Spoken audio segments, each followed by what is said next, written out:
Hi నమస్తే నా పేరు Prithviraj and you're watching TG Telugu Galam. Don't forget to subscribe. Telangana ప్రాజెక్టులను కేఆర్ఎంబీకి ఇస్తామని రాష్ట్ర ప్రభుత్వం ఒప్పుకొని ఆ తర్వాత మాట మార్చిందని బీజేపీ ఎమ్మెల్యే ఏలేటి మహేశ్వర్ రెడ్డి అన్నారు. జనవరి 27న రాసిన లేఖలో ప్రాజెక్టులను ఇవ్వడం లేదని ప్రభుత్వం చెప్పలేదని, కేవలం నియమ నిబంధనల గురించి మాత్రమే ప్రస్తావించిందన్నారు.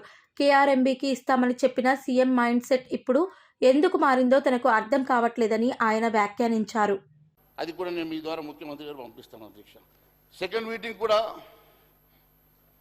అదే మాదిరి కొత్త ప్రభుత్వం వచ్చినాక అధ్యక్ష, కొత్త ప్రభుత్వం వచ్చినాక 17/1/2024 ఇప్పుడే హరీష్ రావు గారు కూడా కోట్ చేశారు అధ్యక్ష.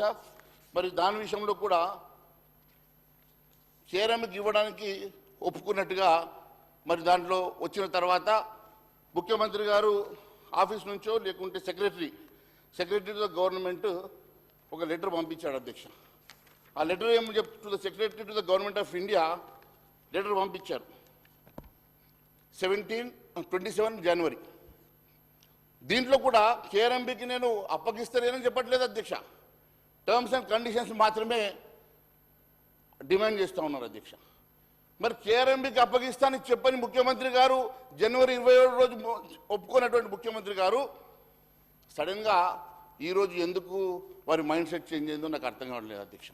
అంతేకాకుండా ఫిబ్రవరి 1వ రోజు గౌరవ ముఖ్యమంత్రి గారు కిరణ్ కుమార్ రెడ్డి గారు కూడా మంత్రి గారిని కలిశారు అధ్యక్ష. అది అఫీషియల్ మీటింగా లేకపోతే క్యాజువల్గా వారు కలిశారా కానీ 2 గంటల పాటు వారు ఆ మీటింగ్లో పార్టిసిపేట్ చేశారు అధ్యక్ష. చాలా అంశాలు మాట్లాడారు. ఉత్తమ్ కుమార్ రెడ్డి గారు, రేవంత్ రెడ్డి గారు, గౌరవ ముఖ్యమంత్రి రేవంత్ రెడ్డి గారు, గౌరవ ముఖ్యమంత్రి రేవంత్ రెడ్డి గారు ప్లస్ ఇద్దరు ఆ రోజు మినిస్టర్ గారిని కలిశారు అధ్యక్ష. చాలాసేపు మాట్లాడారు.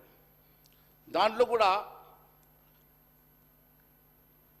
ముఖ్యమంత్రి గారు కన్విన్స్ అయినట్టుగా నాకు ఉన్నటువంటి సమాచారం అధ్యక్ష.